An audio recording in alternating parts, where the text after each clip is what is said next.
Hello and good morning everyone. स्वागत है आपका ट्रिपल सी एग्जाम में आने वाले इंपॉर्टेंट क्वेश्चंस की इस सीरीज में। तो चलिए शुरू करते हैं। सबसे पहले एक नंबर क्वेश्चन की तरफ बढ़ते हैं। अपना पहला क्वेश्चन है, सीएमओसी का पूर्ण रूप क्या है? Complementary metal oxygen semiconductor, content metal oxide semiconductor, complementary metal oscillator या फिर कॉम्प्लीमेंट्री मेटल ऑक्साइड सेमीकंडक्टर। देखिए, पहले अगर अपन बात करें तो CMOC होता क्या है, अपने कंप्यूटर में क्या यूज किया जाता है इस CMOC का। अपने कंप्यूटर में यह एक विशेष भाग होता है CMOC का। यह खास किस्म की एक मेटल से बना होता है, जो एक छोटी सी बैटरी होती है अपने मदरबोर्ड के अंदर, उसके जरिए चलता है। अब इसका कार्य क्या होता है, यदि यह खराब हो जाए तो अपने जो कंप्यूटर टाइम और डेट बताता है वो सही नहीं बताएगा, या इसके अलावा वह बार बार अपने को चेंज करनी पड़ेगी। जब भी अपन सही करेंगे वापस गलत हो जाएगी वो डेट और टाइम। वो किस कारण होता है? वो CMOC के खराब हो जाने से होता है। तो अपना CMOC की फुल फॉर्म क्या होती है? तो अपनी CMOC की फुल फॉर्म होती है कॉम्प्लीमेंट्री मेटल ऑक्साइड सेमीकंडक्टर। आगे बढ़ते हैं। अगला क्वेश्चन है, निम्न में से डबल अंडरलाइन करने की शॉर्टकट की क्या है? अब देखिए, सिंगल अंडरलाइन करने की शॉर्टकट की क्या होती है? जैसे आपने कोई वर्ड लिखा, जैसे नाम लिखा, इसके नीचे सिंगल अंडरलाइन करनी हो तो अपन प्रेस करेंगे Ctrl+U। अगर अपने को इसके नीचे डबल अंडरलाइन करनी हो तो अपन कौन सी की प्रेस करेंगे? तो अपना इसका सही आंसर है Ctrl+Shift और D।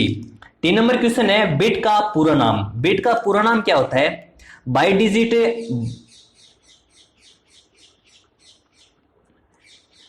Digit, Bitly, binary digit या नन। तो अपना इसका सही आंसर क्या है? Binary digit. अब देखिए, अब जो अपना कंप्यूटर है, जो कंप्यूटर जो अब जिस भाषा में अपन टाइप करते हैं या फिर अपन बातचीत करते हैं, अपना कंप्यूटर वो लैंग्वेज नहीं समझता है। कंप्यूटर एक बाइनरी डिजिट समझता है जिसके अंदर सिर्फ दो ही कैरेक्टर होते हैं, एक 0 होता है और एक 1 होता है। इसके आधार पर अपना कंप्यूटर कार्य करता है। तो ये होती है अपनी बाइनरी डिजिट। आगे बढ़ते हैं। अगला क्वेश्चन है, निम्न में से भारत में सबसे बड़ा कमर्शियल बैंक कौन सा है? HDFC, BOB, SBI या ICICI बैंक। तो अपना भारत का सबसे बड़ा कमर्शियल बैंक है SBI, जिसकी फुल फॉर्म होती है स्टेट बैंक ऑफ इंडिया। इसका मुख्यालय है वो मुंबई में है और जो इसके अध्यक्ष हैं, चेयरमैन, वो हैं दिनेश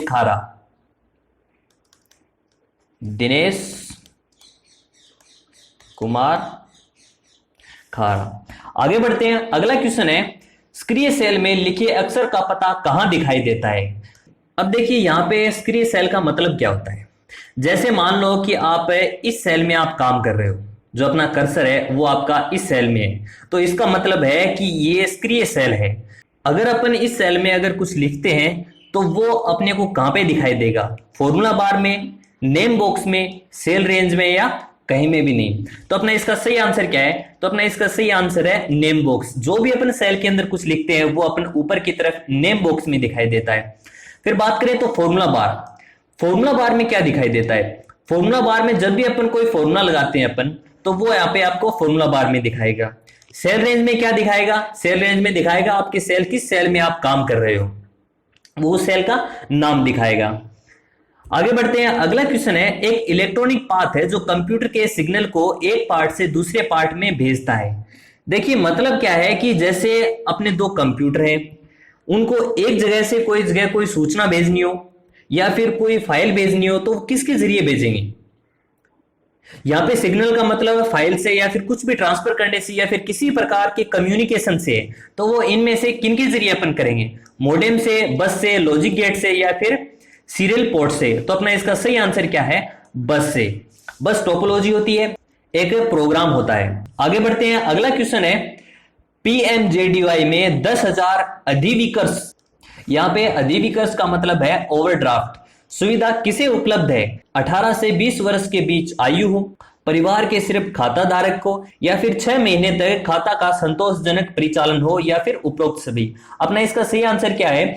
सी, 6 महीने तक खाता का संतोषजनक परिचालन हो। मतलब कि आप 6 महीने के आपके रेगुलर आप ट्रांजैक्शन कर रहे हो, आपका अकाउंट बंद ना हुआ हो, वही 10,000 तक का ओवरड्राफ्ट की सुविधा उसे उपलब्ध की जा सकती है। एक देखिए साथियों, अगर आपको इन क्वेश्चंस की पीडीएफ चाहिए तो नीचे डिस्क्रिप्शन में टेलीग्राम चैनल है, वहां पे आपको इन क्वेश्चंस की पीडीएफ आपको मिल जाएगी, वहां से आप प्राप्त कर सकते हैं। आगे बढ़ते हैं, अगला क्वेश्चन है इंसर्टिंग पॉइंट के दाएं ओर के शब्द को मिटाने के लिए किस कुंजी का प्रयोग किया जाता है? तो कौन सी कुंजी का प्रयोग करेंगे? जैसे मैंने एक नाम लिखा, जैसे वन क्लिक लिखा, अब यहां पे अपना कर्सर है, इंसर्टिंग पॉइंट मान लो या फिर कर्सर मान लो, तो यहां से बाईं ओर मतलब इस साइड के कर्सर को अपने को डिलीट करना हो तो कौन सी कुंजी से दबाएंगे, कौन सी की दबानी होगी? तो अपने को की दबानी होगी डिलीट बटन। डिलीट बटन का यूज करके अपन जहां पे अपना कर्सर है वहां से जो राइट साइड में जितने भी अक्षर है उनको डिलीट किया जा सकता है।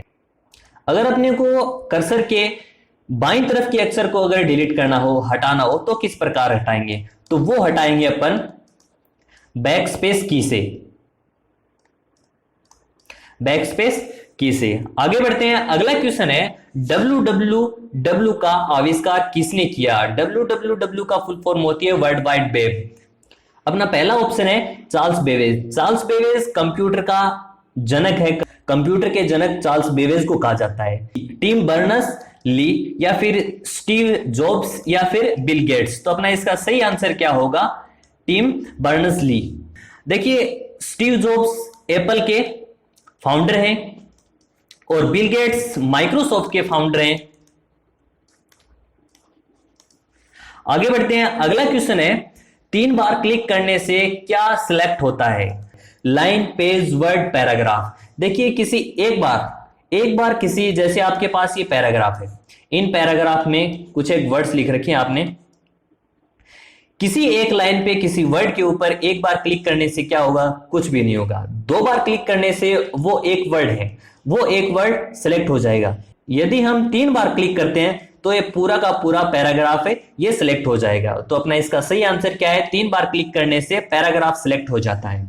आगे बढ़ते हैं ट्रू एंड फॉल्स क्वेश्चंस के अंदर। एंड्रॉइड एक ओपन सोर्स सॉफ्टवेयर की श्रेणी में आता है? जी बिल्कुल आता है ओपन सोर्स सॉफ्टवेयर की श्रेणी में। अगला क्वेश्चन है यूएसएसडी का पूरा नाम? अनस्ट्रक्चर्ड सप्लीमेंट्री सर्विस डाटा होता है? तो बिल्कुल होता है अनस्ट्रक्चर्ड सप्लीमेंट्री सर्विस डाटा। देखिए यूएसएसडी होता क्या है? जैसे यूएसएसडी का काम क्या होता है? जैसे अपने सेलुलर फोन होता है, जैसे पहले आते थे जो नोकिया वगैरह के, वो छोटे फोन थे, उनसे अगर अपने को सर्विस प्रोवाइडर के साथ कनेक्शन करना है तो अपन यूएसएसडी के जरिए कर सकते हैं। अब देखिए यूएसएसडी स्टार से शुरू होता था और हैश पे खत्म हो जाता था, मतलब लास्ट में हैश लगाना पड़ता था और शुरू में स्टार। मतलब कि जैसे अपना एक एग्जांपल लेते हैं 1 2 3 हैश, ये होता था अपना यूएसएसडी कोड। आगे बढ़ते हैं, अगला क्वेश्चन है खोया हुआ मोबाइल उमंग ऐप से खोजा जा सकता है? बिल्कुल नहीं खोजा जा सकता। तो अपना इसका आंसर क्या होगा? फॉल्स। अब देखिए उमंग ऐप पर अपन क्या क्या कर सकते हैं?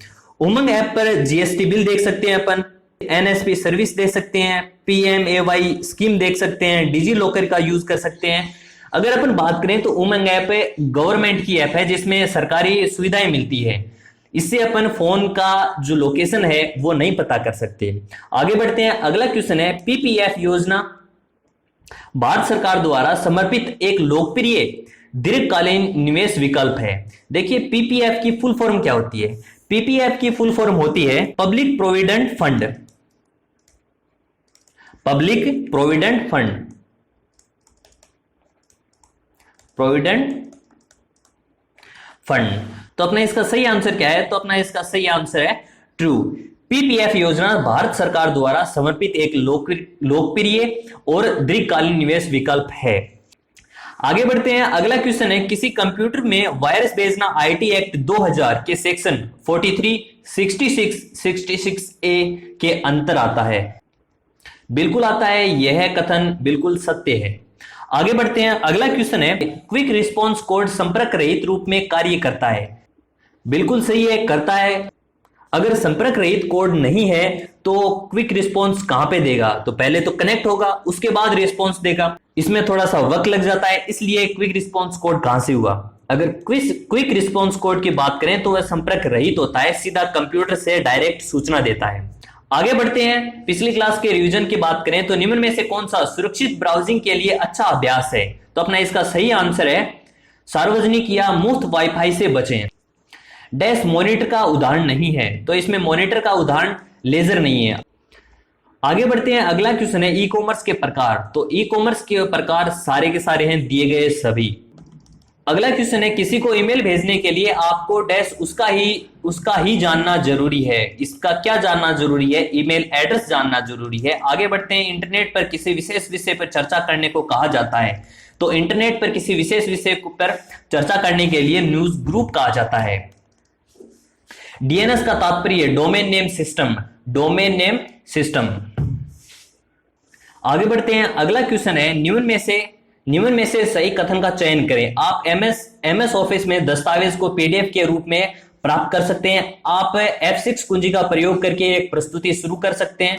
गलत है ये। आप एमएस वर्ड 2010 में फॉर्मूला बार का उपयोग कर सकते हैं, फॉर्मूला बार नहीं होता है। आप एमएस ऑफिस 2010 में पेज ओरिएंटेशन बिल्कुल नहीं। तो अपना इसका सही आंसर क्या है? एमएस ऑफिस में दस्तावेज को पीडीएफ के रूप में कन्वर्ट कर सकते हैं। आगे बढ़ते हैं, अगला क्वेश्चन है, किसी को ईमेल भेजने के लिए उसका जानना जरूरी है, तो उसका ईमेल एड्रेस जानना जरूरी है। आगे बढ़ते हैं, इंटरनेट के नाम से भी जाना जाता है, सूचना का सुपर हाईवे इंटरनेट को ही कहा जाता है। एक देखिए प्यारे साथियों, अगर आपने इस चैनल को सब्सक्राइब नहीं किया है तो सब्सक्राइब कर लीजिए, और यदि आपको ये क्वेश्चन पसंद आए तो वीडियो को लाइक जरूर करें। तो आज के लिए इतना ही, अगली क्लास में फिर मिलेंगे, तब तक के लिए धन्यवाद। ऐसे ही पढ़ते रहिए, कुछ नया सीखते रहिए, खुद को और समाज को आत्मनिर्भर बनाने में सहयोग करते रहिए।